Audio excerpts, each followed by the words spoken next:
덩케르크, 감독 크리스토퍼 놀란. 2차 세계대전 당시 독일군에게 밀린 영국군과 프랑스군은 프랑스의 해안가 덩케르크에 고립된다. 하늘에선 전투기가, 바다에선 유보트가, 뒤에선 독일군이 시시각각 목숨을 옥죄어오는 가운데 병사들은 자신들을 데리러 올 구조선을 간절히 기다린다. 한편 영국의 항구 마을에서는 구출 작전을 위해 민간 어선들까지 동원되고, 하늘에서는 그런 그들을 돕기 위해 파일럿들이 비행기를 몰고 덩케르크로 향한다. 영화의 한 장면을 떠올린다. 해변에서 볼일을 보고 있던 병사의 눈에 또 다른 병사가 들어왔다. 그는 방금 죽은 듯한 누군가의 시신을 묻어주고 있었다. 병사는 다가가 시신을 묻는 것을 함께 도와준다. 또 다른 병사는 그런 그를 가만히 바라보다 목이 말라 보였는지 선뜻 물을 건넨다. 병사는 말없이 그 물을 받아 마신다. 사실 따지고 보면 그리 대단한 장면은 아니다. 그냥 우연히 만나 물을 나눠 마신 평범한 장면이다. 하지만 덩케르크를 말할 때 나는 왜 항상 그 장면이 떠오르는지 모르겠다. 어쩌면 이 모든 이야기의 시작이 바로 거기서부터였기 때문일까? 어쩌면 도저히 말로 설명할 수 없는 이 기적이 물을 건넸던 그 단순한 호의에서 시작되었기 때문이었을까? 이상한 영화다. 명색이 전쟁 영화인데 치열한 전투 장면도, 전투를 앞둔 병사들의 비장함도 없다. 하다못해 그 흔한 심파조차 없다. 마지막 한 장면을 제외하면 독일군의 모습도 제대로 등장하지 않는다. 독일군이 탄 전투기라면 모를까? 톰 하디 정도를 제외하면 유명한 배우가 등장하는 영화도 아니다. 하긴 어떻게 보면 당연한 일이다. 이건 승리가 아니라 후퇴를 다룬 영화이니까. 그렇기에도 놀란 감독에게도 이번 영화는 결코 쉽지 않았을 것이다. 대중들이 전쟁 영화에서 기대하거나 좋아할 법한 요소가 거의 없기 때문이다. 영화 속에 등장하는 병사들은 철저하게 무기력하다. 비행기가 나타나면 도망치거나 엎드리기 바쁘고, 물론 그중 몇몇이 총을 쏘며 저항했지만 그들은 무참히 복사당했다. 어뢰가 나타나면 배에서 뛰어내리기에 바쁘다. 그 외의 시간은 해변에 앉아 오지 않는 배를 기다리거나 스스로 파도를 향해 뛰어든다. 고립과 절망에 짓눌린 그들을 움직이게 하는 동기는 오로지 하나, 바로 살아남는 것뿐이다. 그런 의미에서 덩케르크는 전쟁 영화라기보다는 재난 영화에 더 가깝다.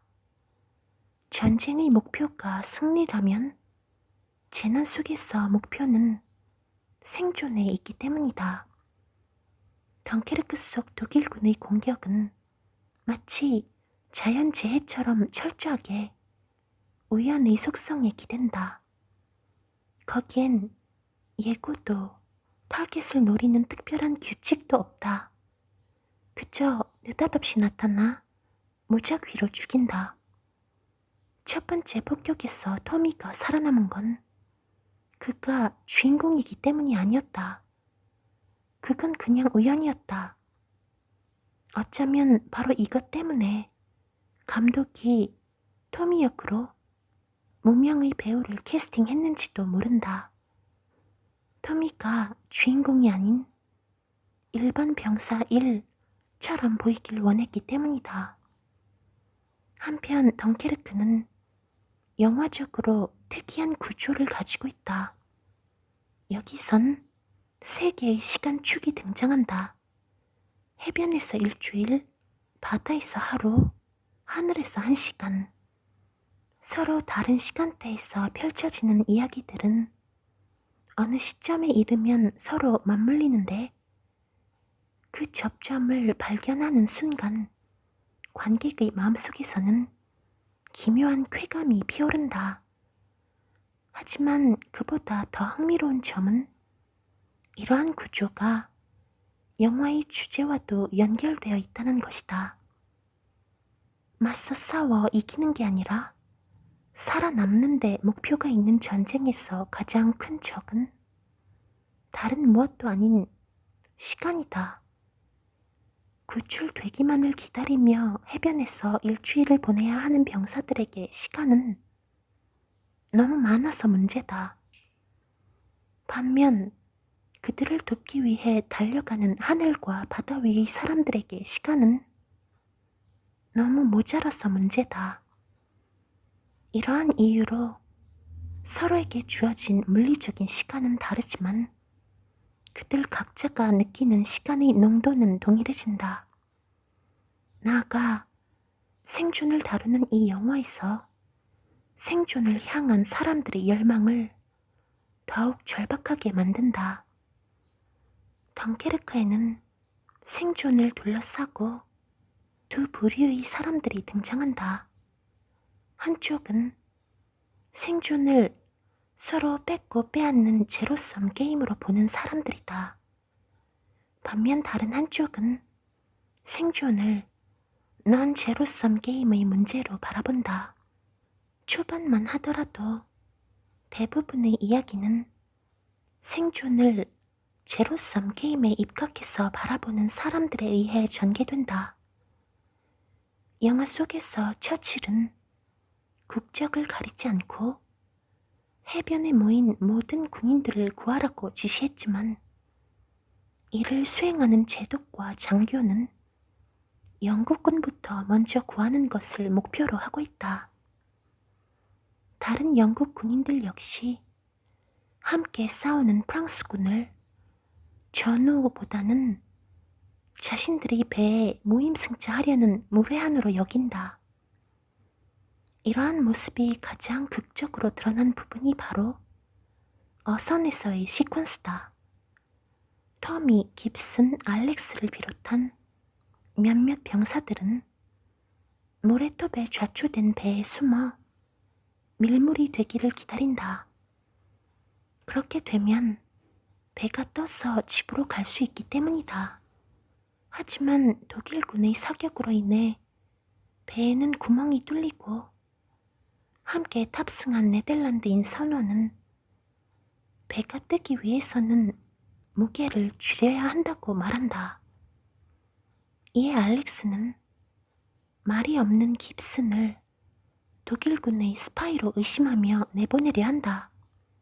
그렇자 깁슨은 불어를 말하며 자신이 프랑스인임을 드러내지만 패닉에 빠진 병사들에게 그런 건 상황을 반전시킬 카드가 되지 못한다. 이에 토미가 그들을 말리며 함께 살아남아야 한다고 주장하지만 알렉스는 생존은 원래 불공평한 것이라며 자신들 사이에 선을 긋고 두 사람을 희생시키려 든다. 물론 이 장면만 떼어놓고 본다면 알렉스의 행동은 정당한 것처럼 보인다. 배가 가라앉는 상황이라면 누구라도 내가 아닌 다른 일을 내보내려는 생각을 했을 것이다. 하지만 영화의 중반부에 이르러 말도 안 되는 덩케르크의 기적을 이뤄낸 건 알렉스처럼 나만 살아남아야 한다고 말하는 쪽이 아니라 다 같이 함께 살아남아야 한다고 말했던 터미 같은 사람들이었다. 해변에 다다르기 전 독일군에게 쫓기던 터미는 프랑스군의 도움을 받아 목숨을 구했다. 깁스는 목이 마른 토미에게 선뜻 물을 건넸고, 후에 토미는 배가 고픈 그에게 통조림을 건넸다. 어부들은 유보트와 폭격기의 위협에도 불구하고 병사들을 구하기 위해 덩케르크로 배를 몰았고, 파리어는 부족한 연료에도 불구하고 배들을 구하기 위해 전투기를 돌렸다. 영국군을 먼저 구해야 한다고 말했던 제독 역시 작전이 끝난 후에는 프랑스군을 돕겠다며 스스로 남는 선택을 한다. 말하자면 프랑스군이 영국군을 도우며 시작했던 이야기가 영국군이 프랑스군을 도우며 끝나는 것이다. 한편 알렉스조차 그런 그들의 도움을 받았다. 첫 번째 구축함이 침몰했을 때 그를 끌어올린 건 토미와 깁슨이었다. 두 번째 구축함이 침몰했을 때 익사 위기에 처한 알렉스를 구한 것도 바로 깁슨이었다. 그런 의미에서 알렉스가 영국에 도착해 부끄러움을 느낀 건 당연한 일이다. 생존은 원래 불공평한 것이라는 그의 말이 틀렸기 때문이다. 덩케르크는 영웅담이 아니다. 이건 뛰어난 능력을 가진 주인공이 사람들을 구하는 그런 뻔한 영화가 아니다. 앞서 말했듯 영화 속에서 묘사되는 독일군의 공격은 마치 자연재해처럼 무차별적이고 무작위적이다. 그것은 우연히 얼굴을 띄고서 자신 앞에 놓인 생명들을 마구 잡아먹는다. 이러한 상황 속에서 구조자와 피구조자의 경계는 자연스레 희미해진다. 세 개의 시간축이 합쳐지는 순간 전투기 한 대가 추락한다. 방금까지만 해도 폭격기로부터 배들을 구하기 위해 싸웠던 바로 그 전투기다.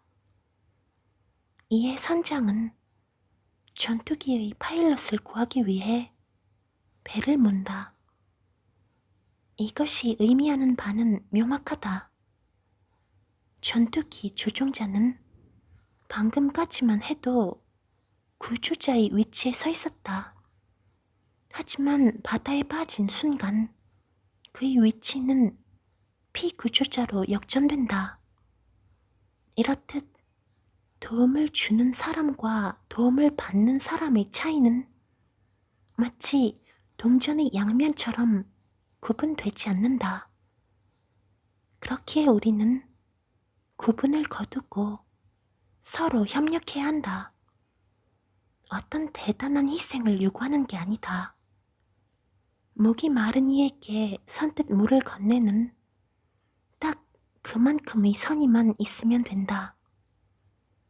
그 작은 선의들이 모여 파도를 이루고 결국 사람을 구한다. 영화 속에서 파리어가 아닌 소년 조지를 기념하는 것도 같은 이유다. 진정한 위기의 순간에 우리에게 필요한 건 영웅이 아닌 이름 모를 수많은 개인들의 선의와 연대다. 몇 년 전 조승연 작가가 TV에 나와 했던 말이 여전히 기억에 선명하다. 그는 앞으로의 세계 흐름은 좌우 대립이 아닌 개방과 폐쇄의 대립으로 이어질 것이라 예측했다. 그리고 지금 시점에서 그의 말은 대부분 실현된 것처럼 보인다. 외국인과 난민을 향한 시선은 요 몇 년 사이 더욱 차가워졌다.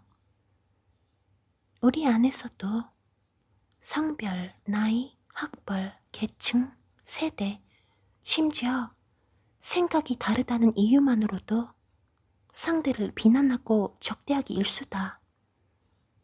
그에 반해 전 세계를 덮친 코로나19와 환경오염 등의 문제는 폐쇄가 아닌 개방, 나만 살아남겠다는 이기심이 아닌 서로를 향한 관심과 연대만이 진정한 해결 책임을 소리치고 있다.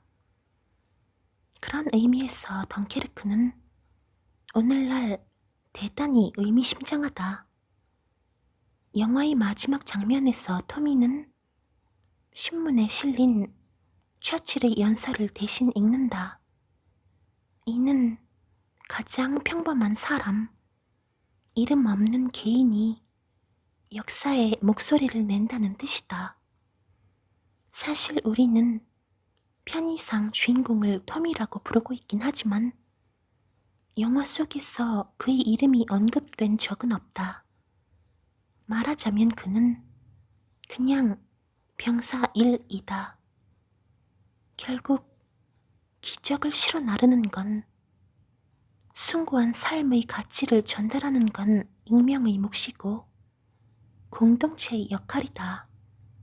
그리고 그 목소리가 지금 우리에게 필요하다. 저는 우리나라와 우리 동맹국, 그리고 무엇보다도 자유의 이념이 위협당하고 있는 중대한 시기에 수상으로서 첫 연설을 하게 되었습니다.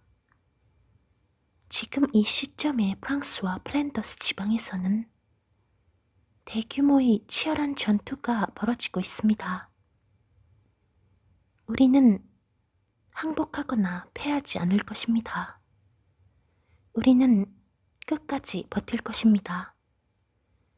우리는 프랑스에서도 싸우고 바닷가와 대양에서도 싸우고 점점 커지는 자신감과 힘으로 상공에서도 싸울 것입니다. 우리는 어떤 희생을 치르더라도 조국을 지킬 것입니다. 우리는 해변에서도 싸울 것입니다. 우리는 상륙 지점에서 싸울 것입니다. 우리는 들판과 거리에서 싸울 것입니다. 우리는 언덕에서 끝까지 싸울 것입니다. 우리는 절대로 항복하지 않을 것입니다. 그리고 만에 하나 이 섬 대부분 또는 전체가 정복당에 절망하게 된다면 신의 가호 속에 구세계를 해방시킬 권능을 지닌 신세계가 올 때까지 함대의 호위 속에 우리 영국은 온 힘을 다해 싸울 것입니다. 따라서 우리는 마음을 단단히 먹고 우리의 의무를 다해야 합니다. 대영 제국이 앞으로 1000년 동안 지속된다면 후손들은 이 시기를 가장 찬란했던 시간이라고 말할 것임을 잊지 맙시다.